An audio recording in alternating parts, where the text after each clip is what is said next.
Mesdames, Messieurs, bonsoir. Elle vise à rapprocher davantage la justice des justiciables à travers une meilleure communication sur les services, les juridictions et leurs missions, les actions innovantes ainsi que les droits des justiciables. La 4e édition de la Semaine de la Justice, c'est du 9 au 14 février 2026. La justice à l'ère de la concrétisation et de la capitalisation des réformes, tel est le thème retenu cette année, initié en 2022 pour mettre en lumière les nombreux écueils rencontrés dans la distribution de la justice. La Semaine de la Justice est un cadre destiné à promouvoir un service public de la justice plus efficace et plus performant, de nature à restaurer la confiance entre la justice et les justiciables. Disons, une semaine marquée entre autres par des conférences, l'ouverture du siège de l'ordre des experts judiciaires, l'audience de la première session de la chambre criminelle de la cour d'appel, la délivrance digitale inaugurale du casier judiciaire et du certificat de nationalité.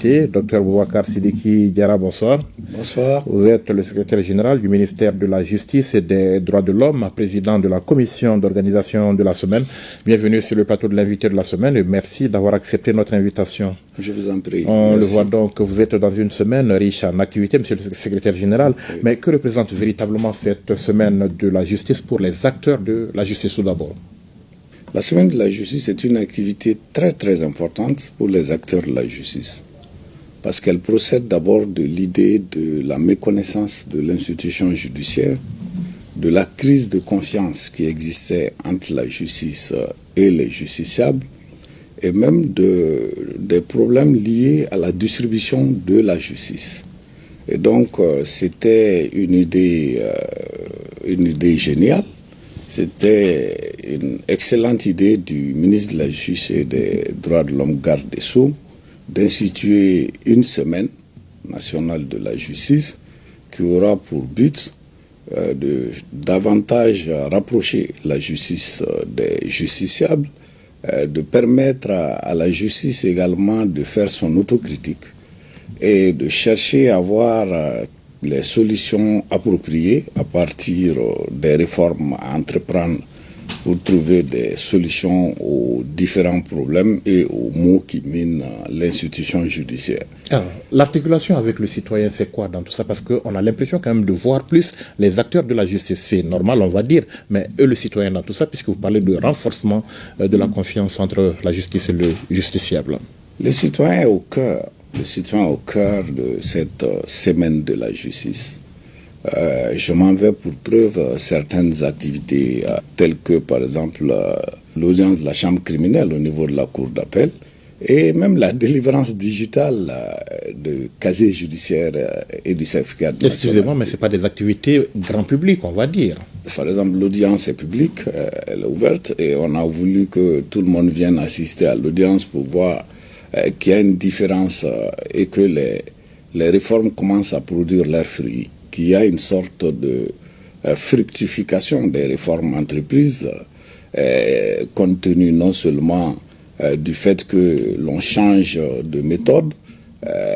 Vous avez également vu qu'au niveau de ces audiences criminelles, éventuellement, il y a une permanence dans le traitement des droits des justiciables à partir des juridictions permanentes qui remplacent des juridictions non permanentes qui étaient les cours d'assises et que également le citoyen vient voir dans quelle mesure des efforts ont été entrepris également pour que l'on puisse mettre fin à certaines dérives et à certains errements. Je m'en veux pour preuve également quelquefois la surpopulation carcérale qui est décriée par tous les citoyens. Et donc, quelles sont les solutions envisagées pour pouvoir trouver des remèdes à ces maux qui minaient notre société et qui n'épargnent personne, Et vous avez vu également au niveau du tribunal de commerce, en fait, on a tenu une audience où c'était les opérateurs économiques également qui venaient voir pour la célérité de leur dossier et les changements entrepris pour éviter que en fait, l'on puisse statuer non seulement d'une manière collégiale pour plus de sérénité au lieu que ce soit un juge, mais également qu'il puisse avoir plus de sérénité sans juge consulaire qui constituait quelquefois des goulots d'étranglement, parce que en fait ces professionnels du secteur commercial n'étaient pas toujours disponibles. Donc ça jouait sur la célérité des dossiers. Et c'est également destiné aux citoyens. Je termine par l'exemple de Bingani Kunafoni, où le citoyen a la possibilité d'appeler sur la ligne gratuite verte. Et d'ailleurs, devant le garde des Sceaux, il y a eu un appel qui a reçu un traitement immédiat, où tous les citoyens ont la possibilité d'exposer tous leurs problèmes de justice. Et donc, c'était des mécanismes presque méconnus. Et donc, maintenant, cette semaine a l'avantage de mieux vulgariser tous ces mécanismes et d'éviter que le langage de la justice, qui est considéré comme un langage ésotérique, inaccessible pour ésotérique, soit accessible à tout le monde, et montrer que vraiment il ne doit pas y avoir un fossé entre la justice et le peuple, parce que la justice est rendue au nom du peuple. Mais est-ce que vous êtes satisfait du niveau de participation du citoyen à cette semaine, ou alors vous avez quand même l'impression que le citoyen se réserve un peu par peur de la justice, parce que voilà, c'est le mot qu'il faut utiliser, peur de la justice, on préfère ne pas avoir affaire avec vous? Non, très satisfait, ce temps est révolu, parce que en fait le citoyen se sent plus confiant, se sent plus intéressé par les différents actes. Et si vous prenez par exemple rien que le lancement de la semaine, en fait, la salle refuse du monde. Tout ça, c'est pas les acteurs de la justice.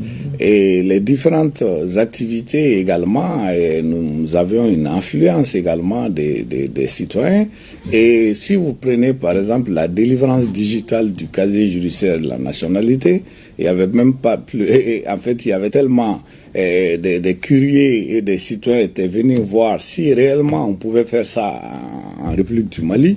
Et éventuellement, vous aurez compris que c'est des problèmes qui concernent le quotidien des Maliens. Et donc, je crois que le fossé était approfondi, parce que pendant très longtemps, il n'y avait pas d'adéquation entre les mesures, les réformes et le vécu quotidien des Maliens.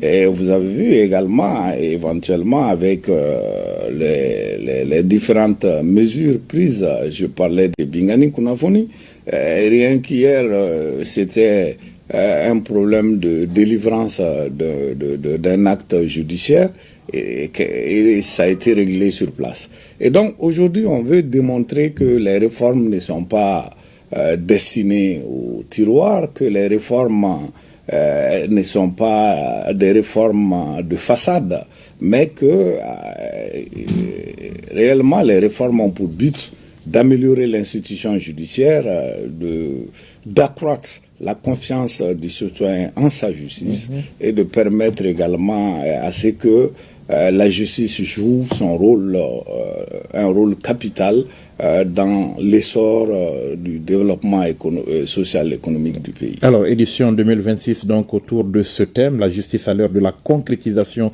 et de la capitalisation des réformes. Les réformes, vous avez déjà commencé à nous en parler. À ce stade, on peut parler de véritables retombées. Ah, tout à fait. On peut parler de véritables retombées. On peut parler de véritables retombées. Rien que prenez le pôle national économique et financier. Le pôle national économique et financier, qui procède également de ces réformes éventuellement, a pu effectuer rien que ces derniers temps un peu plus de 400 milliards de recouvrement. Et donc, et si au-delà de ça, vous prenez le pôle cybercriminalité, vous avez vu par exemple qu'il y a un recul très important des infractions de cybercriminalité en République du Mali. Ce pôle est une imagination et une ingéniosité malienne, il faut que je le dise. Vous n'allez pas trouver l'équivalent de ce pôle dans la sous-région.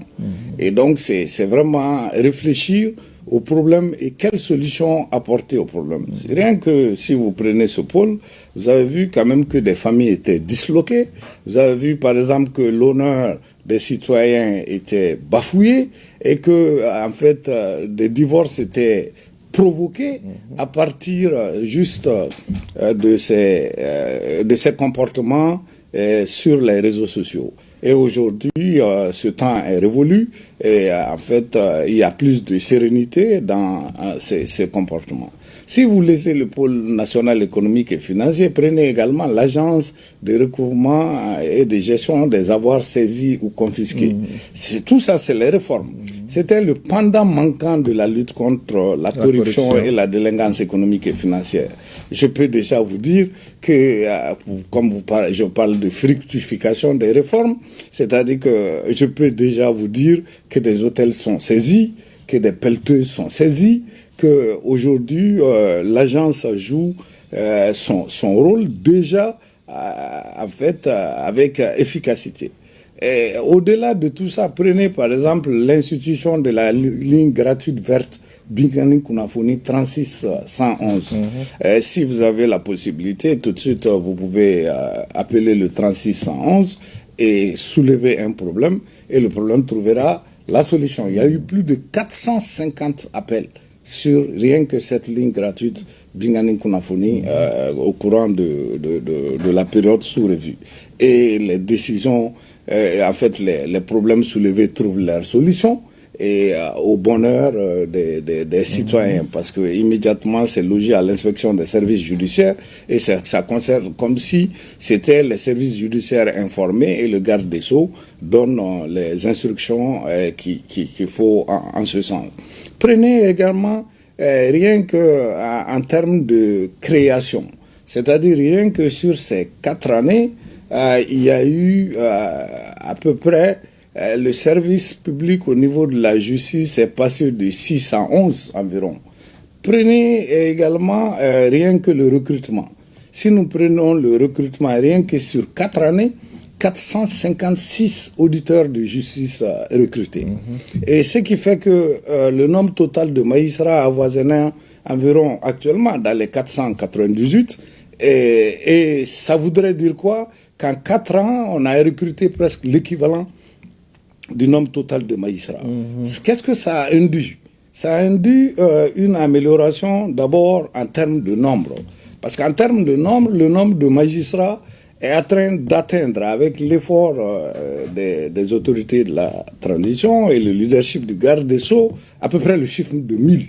C'était impensable dans ce corps-là. Un corps où le nombre oscillait entre 250 et 300 pendant des décennies. Et donc, c'est vraiment, dans ce sens, c'est extraordinaire. Donc, c'est pour vous dire, en termes de création de services, en termes de renforcement de capacités, en termes réellement de gouvernance, de la justice, de veille déontologique, la justice a fait un pas de géant, Et c'est la raison pour laquelle nous organisons cette semaine de la justice, pas pour en fait démontrer des activités de chantier battu, mais pour montrer que l'acte et la parole vont de convenance, et qu'en plus de cela, en fait, que la justice, ces réformes-là ne sont ni façades ni hypothétiques, mais que ça procède en fait de preuves palpables, et que en réalité la justice malienne en fait aujourd'hui fait réellement un pas de géant. D'accord, parlons concrètement de ces réformes, les réformes globalement au niveau de la justice. Quelle philosophie, quelle orientation et quelles grandes actions depuis là? Et en fait, ces réformes-là ont presque révolutionné la justice, et ça a permis également d'imprimer une sorte d'impulsion pour le rôle social, économique et culturel que la justice doit jouer dans une société. Si vous prenez ces différentes réformes, comme je vous l'ai dit, En réalité, rien que au budget, l'apport de la justice au budget national, la justice a apporté plus qu'elle n'a jamais apporté depuis l'indépendance de notre pays au budget national. Et en fait, c'est quand même étonnant de penser quand on vous dit que, en fait, il y a un recouvrement de plus de 450 milliards. C'est-à-dire, on s'arrête à plus de 450 milliards pour que vous compreniez. Et c'est pas des déclarations, c'est pas des déclarations factices. Ça procède de constats et de preuves palpables. Ça, c'est déjà une preuve. Si vous prenez également rien que en termes d'environnement, de l'ordonnancement juridique même de notre pays, en termes d'activité normative, en termes de renforcement des institutions telles que la Cour suprême, la Cour constitutionnelle, la création de la nouvelle Cour des comptes, et également des nouvelles structures telles que la Direction nationale de la protection judiciaire des enfants, et qui n'avait jamais existé dans notre pays. Et je fais fi de la Direction nationale des droits de l'homme.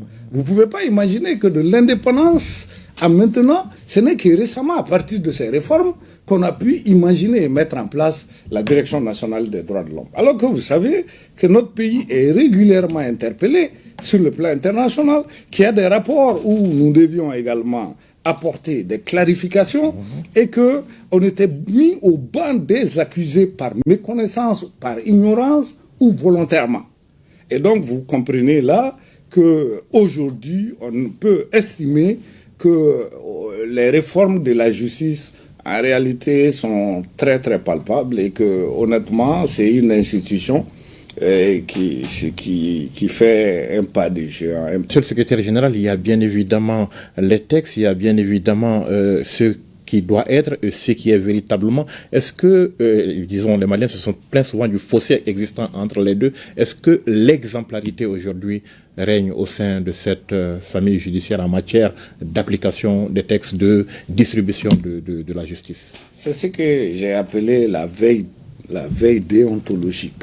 Comment est-ce qu'elle se fait chez vous? Cette veille déontologique également, en réalité, est une veille très importante. Et toute réforme est vouée à l'échec si ce n'est pas porté par des hommes d'honneur, des hommes de qualité, des ressources humaines intègres et des ressources humaines bien formées. Et la justice s'en est attelée. Je prends seulement l'exemple des recrutements. Les recrutements sont non seulement massifs, mais c'est des recrutements de qualité. C'est-à-dire tous les observateurs vont vous le confirmer. C'est dû à quoi? À des concours transparents, crédibles, et des concours limpides, et qui ne laissent l'ombre d'aucun doute, et qui sont menés sans considération d'état de fortune, sans considération d'état de qualité sociale ou même sans autre considération professionnelle. Vous aurez vu tout le monde échouer lors de ces concours. Donc vous aurez vu également des conducteurs de motocyclistes réussir.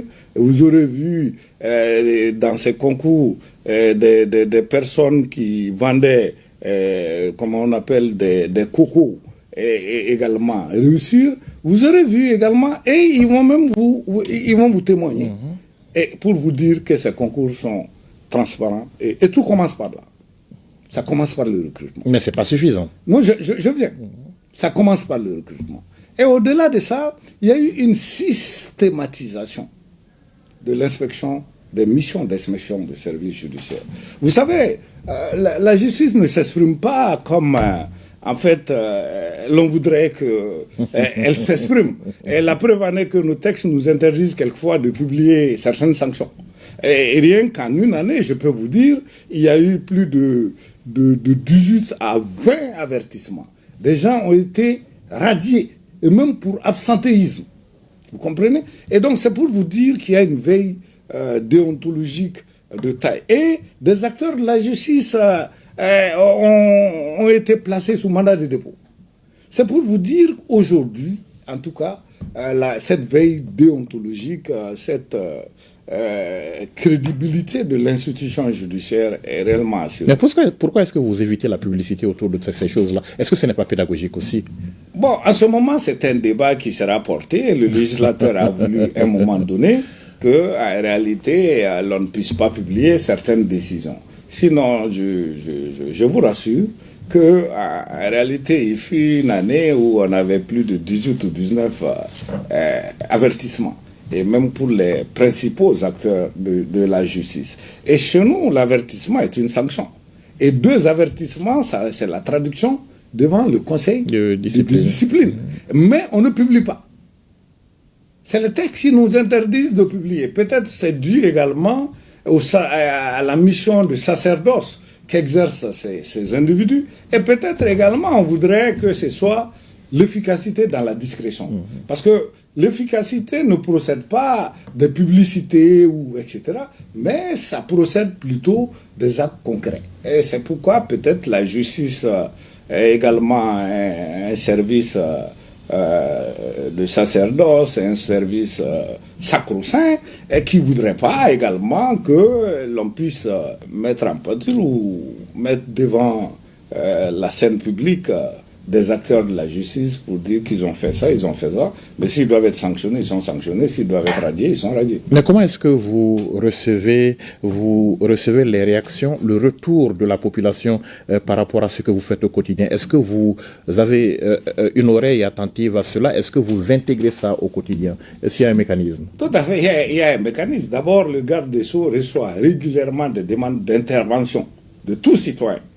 Et lui-même, dans son programme, il a prévu de rencontrer les justiciables. Tous les citoyens sont rencontrés par le garde des Sceaux le vendredi s'il a le temps.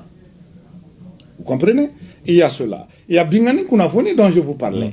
Bingani Kounafoni, c'est le 3611, c'est-à-dire partout en République du Mali, on peut soulever son problème et il est immédiatement traité.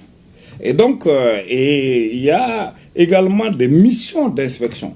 Parce qu'il y a des missions d'inspection de faits signalés. Il y a des missions d'inspection de contrôle de conformité. Et ces contrôles de conformité peuvent également, c'est-à-dire constater des dysfonctionnements graves, des irrégularités ou même des fautes professionnelles. Donc c'est presque systématique. C'est presque systématique et je peux réellement vous dire que l'inspection fait réellement son travail. Il y a des années où l'inspection a fait plus de 100 sorties. Et ce n'est pas sans vous parler également aujourd'hui du citoyen qui ne veut pas se déplacer, mais qui, nous avons tous les citoyens le téléphone, il lui suffit de prendre son téléphone et d'appeler le 3611. Ce serait bon que vous cherchiez également à rencontrer certains citoyens dont les problèmes ont été réglés à partir de cette ligne qui est en train de faire vraiment honnêtement révolutionnaire. Oui, mais les citoyens continuent à faire recours au médiateur de la République, ce qui veut dire qu'avec la justice, on n'a pas pu trouver un terrain. Non, ça fait 2 volets. Le médiateur qui a affaire avec l'administration, en réalité, peut faire recours. Y compris l'administration de la justice. Voilà. Maintenant, non, la justice, elle est saisie de questions juridiques précises. Et donc, ce n'est vraiment pas la même chose. Les deux se complètent. Et vous savez, je vais même encore aller plus loin. Si vous avez vu même les espaces d'interpellation démocratique, la justice, ça paraît un peu difficile à comprendre, mais la justice est très très peu interpellée. Sur les 3 à 4 éditions, vous aurez compris que la justice n'a pas eu les 3 à 4 dernières éditions, ces dernières années, pas plus d'1 à 2 dossiers d'interpellation. Monsieur le secrétaire général, ça voudrait dire qu'il y a un travail. Oui, le foncier, il reste très présent, par exemple, et c'est des questions de justice aussi. Les fonciers restent présents. Heureusement que le président du Conseil supérieur de la magistrature, président de la transition chef de l'État, a quand même trouvé le moyen d'instruire, excusez-moi, quand même le garde des Sceaux, en fait, pour mettre en place un pôle foncier. Et vous savez, tout ça, ça participe à régler les différents problèmes. C'est pour dire que... Donc le pôle foncier, c'est le chaînon manquant aujourd'hui des réformes? Non, le pôle foncier, c'est le chaînon manquant. quand nous avons commencé le travail, on a vu que c'était des instructions judicieuses et que honnêtement, aujourd'hui, c'est le chemin manquant. Parce que si vous prenez carrément le foncier, même au niveau des juridictions, le rôle des juridictions en ce qui concerne le foncier est très fourni. De deux, vous allez régulièrement trouver que le foncier pose d'énormes problèmes.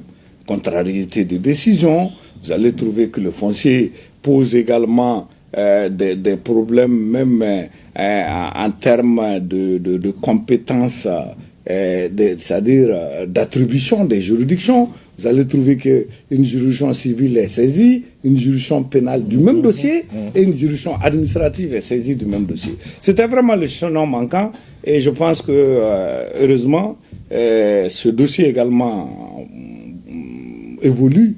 Vous avez dû suivre ce dossier évolue et avec le foncier, ça permettra à notre pays, le pôle foncier, réellement de trouver une solution judicieuse au problème du foncier. Monsieur le secrétaire général, vous nous avez parlé de modernisation. Désormais, les casiers judiciaires et autres certificats de nationalité, c'est possible en ligne. On l'a donc vu au cours de cette cérémonie de lancement. Mais en matière de digitalisation, de dématérialisation, de modernisation, jusqu'où comptez-vous aller? Très loin, très très loin. Certains ont vu éventuellement que c'est des réformes concrètes. Le casier a été imprimé dans la salle du ministère de la Justice et remis à son titulaire, ainsi que le certificat de nationalité sur la plateforme e-justice, e-casier judiciaire. Donc, c'est réellement pour vous dire que ça bouge. Et au-delà de ça, il y a un logiciel de gestion des dossiers judiciaires où l'on prévoit que les citoyens puissent saisir le juge par requête à partir des moyens dématérialisés, à partir de l'électronique, de l'Internet, et que tout le dossier soit traité rien qu'à partir des moyens digitaux. Donc, et à partir de là, le juge va rédiger son factum et on pourra remettre aux citoyens, c'est-à-dire même également ce document sans qu'ils puissent faire le déplacement. Ça également, c'est pour donner corps effectivement à la digitalisation prônée par les plus hautes autorités, et qui permet également de faire un gain de temps, un gain d'énergie et même une économie de déplacement. Parce que c'est vraiment, ça participe de la modernisation de la justice et des services publics comme ça a été prôné par les plus hautes autorités. On va terminer par cette question des droits de l'homme. Monsieur le secrétaire général, droits de l'homme, approche novatrice. En quelques mots, c'est quoi? Droits de l'homme, approche novatrice, c'est que les droits de l'homme, en fait, je précise d'abord que nous sommes un grand pays des droits de l'homme. Et ce n'est pas une déclaration de façade, mais Kouroukanfouka, c'est notre pays. Et Kouroukanfouka, vous avez vu, c'est pas seulement nous, c'est même consacré par l'UNESCO. Donc ça prouve que ce n'est pas seulement une autosatisfaction. Et donc, non seulement il y a cela, mais également, on a mis en place la nouvelle direction nationale des droits de l'homme. Et cette direction est chargée de la promotion et de la protection des droits de l'homme. Au-delà même de ça, notre Commission nationale des droits de l'homme a acquis le statut A au niveau le plus élevé, au niveau international. Ça voudrait dire que c'est le statut le plus élevé pour qu'on donne très souvent à certaines organisations. Et toutes les organisations n'ont pas. Et même pour qu'on puisse avoir dans un pays, c'est que les conditions nécessaires ont été créées pour vous permettre de pouvoir travailler. Et ça, dans le respect et la promotion ainsi que la protection des droits de l'homme. Alors, à vous entendre globalement, on peut dormir sur nos lauriers, tout va bien. À m'entendre, en fait, le parfait, c'est Dieu. Il faut continuer à améliorer. Et surtout en matière de droits de l'homme, comme on aime le dire, les défenseurs des droits de l'homme disent, je les cite, que l'État a une responsabilité. L'État est le premier débiteur. des droits de l'homme, mais c'est une responsabilité partagée. Docteur Boubacar Sidiki Diarra, merci d'avoir répondu à nos questions. Merci bien. Merci, mesdames, messieurs, de nous avoir suivis. Rendez-vous la semaine prochaine pour un autre numéro de l'invité. Bonne suite de programme sur l'ORTM.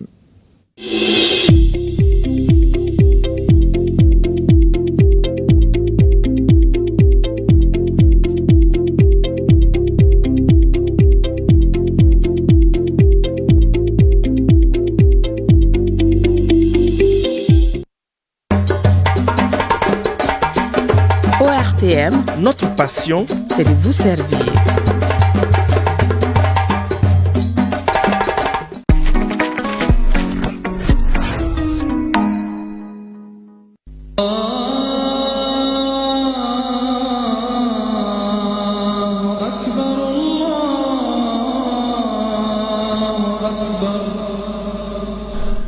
balma alsilamɛw assalamu alaikum wa rahmatullahi ta'ala wa barakatuh. An bɛ aw bisimila an ka nin kɛnɛba in kan n'o ye dɔnnimɔgɔw ka ɲɔgɔn kunbɛ kɛnɛ ye. Nka bi ta in ye fɛn min ye i k'a dɔn k'a fɔ o ye fɛn kɛrɛnkɛrɛnnen ye an bɛ sigi fɛn min kun dɔ san o san ni nin waatiba ninnu sera sunkalomakɔnɔ laban waati ninnu na i k'a dɔn k'a fɔ an bɛ jɛkulu an b'u bisimila. Jɛkulu min i k'a dɔn n'olu ka baara bɛɛ lajɛlen bɛ fɛn min kɔnɔna na sa o de ye silamɛya san a donni ani a bɔli kalo kura jɔli ani kalo min o sara o jɔra waati min na walima o sara waati min na i k'a dɔn k'a fɔ jɛkulu in ka baara bɛɛ lajɛlen bɛ o de kan n'o ye commission nationale d'observation du croissant lunaire. O maaw de bɛ an bolo bi hakilijigin bolo ma ani sensibilisation bolo ma ka silamɛw bɛɛ lajɛlen ka u kunnafoni ka u ladɔnniya kalo kibaruyaw ani kalo min ni ale bɛ k'an sɛgɛrɛ an ka bi sigi a bɛ k'o ka bigi de la. O maa fɔlɔ o ye an balimakɛ ye n'o ye Gawusu Keyita ye ale yɛrɛ de ye directeur national des affaires religieuses du culte et des coutumes. O maa filanan o y'an ka cɛkɔrɔba Babuya Ture ye ale ye commission ma ye. O maa sabanan o y'an balimakɛ Yusu Bagayogo ye ale fana bɛ jɛkulu kofɔlɔ in kɔnɔna na. An b'aw bɛɛ lajɛlen fɔ assalamu alaikum warahmatullahi wabarakatuh. Waalaikum salam warahmatullahi wabarakatuh. An bɛ aw fo aw ka jaabi la ka n'an ka wuli k'an jaabi ala k'aw nasara hɛrɛ caman na. An bɛna sigi min kɛ an bɛna kɛ fɛn min kama an b'a ɲini Alahu Taala fɛ an y'a dabɔ min kama ala k'a k'o ye. Directeur an bɛ kuma fɔlɔ la Keyita an ye jɛkulu min fɔ n'o ye jɛkulu min n'olu ka baara ɲɛsinnen bɛ silamɛya san ni a kaloko kibaruw la. Jɛkulu in yɛrɛ ka baara ye baara sugu jumɛn ye Keyita? Alhamdulillahi rabbil alamin. Allahumma salli ala Muhammad wa ala ali Muhammad. Assalamu alayka ayyuhan nabiy wa rahmatullahi ta'ala wa barakatuh. An balimakɛ Musa Sila yana an ka ɲininkali in jaabi minisiri tɔgɔ la an bɛ foli di an filɛbaa bɛɛ lajɛlen ma k'a daminɛ Mali kɔnɔ fo Mali kɔ kan. An ka foli bɛ